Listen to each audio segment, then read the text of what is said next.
संशोधन कानून पर सुप्रीम कोर्ट में दूसरे दिन करीब 1 घंटे तक सुनवाई हुई। कोर्ट ने केंद्र सरकार को कानून पर जवाब देने के लिए 7 दिन का वक्त दिया है। सरकार के जवाब के बाद याचिकाकर्ताओं को 5 दिन में जवाब देना होगा और अगली सुनवाई 5 मई को दोपहर 2 बजे होगी। सुप्रीम कोर्ट ने कहा कि कानून के खिलाफ दायर 70 याचिकाओं की जगह सिर्फ 5 याचिकाएं ही दायर की जाएगी और उन्हीं पर सुनवाई होगी। इस दौरान वक्फ बाय यूजर ने कोई बदलाव नहीं किया जाएगा और वक्फ बोर्ड में नई नियुक्तियों पर रोक रहेगी।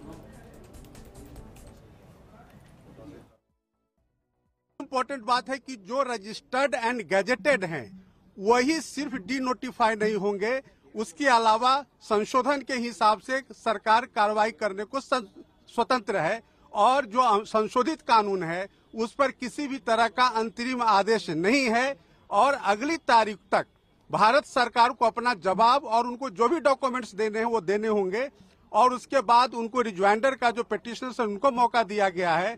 साथ ही साथ जो स्टेट गवर्नमेंट्स हैं वो भी अपना रिस्पॉन्स देंगे और ये कहा गया है कि अगली तारीख पर सुनवाई इस पूरे मामले की जारी होगी। तो माननीय सर्वोच्च न्यायालय को जो रेस्पोंडेंट्स यानी कि भारत सरकार ने कहा कि हम डे टू डे सुनवाई के लिए तैयार हैं। आप पूरे मामले को, चूंकि यह पार्लियामेंट का कानून है, पार्लियामेंट के कानून को आप इस तरह से स्टे नहीं कर सकते हैं और माननीय सर्वोच्च न्यायालय ने सॉलिसिटर जनरल ऑफ इंडिया के बात को माना है और उन्होंने संशोधन को स्टे नहीं किया है।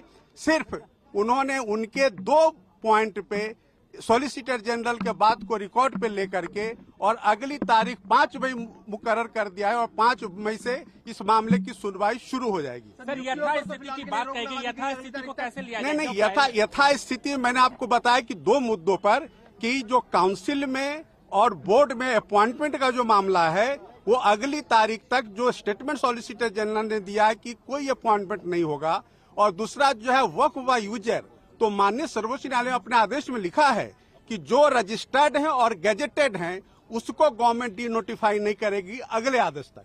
नहीं, अभी जो सुप्रीम कोर्ट ने तो कह दिया है कि वक्फ बाय यूजर पे सुप्रीम कोर्ट ने 1 माह में स्टे लगाया है और वक्फ बाय यूजर के डिलीशन पर स्टे लगाया है और साथ ही साथ कोई सेंट्रल वक्फ काउंसिल के बनाने पर स्टे लगाया गया है, स्टेट वक्फ बोर्ड के बनाने पर स्टे लगाया गया।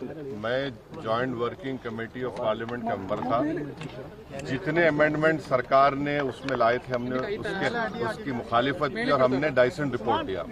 पार्लियामेंट में भी मैंने उस पूरे बिल की मुखालिफत की है। तो ये कहना कि मैं दूसरे बिल के प्रोविजंस को मान लूंगा ये सवाल पैदा नहीं होता।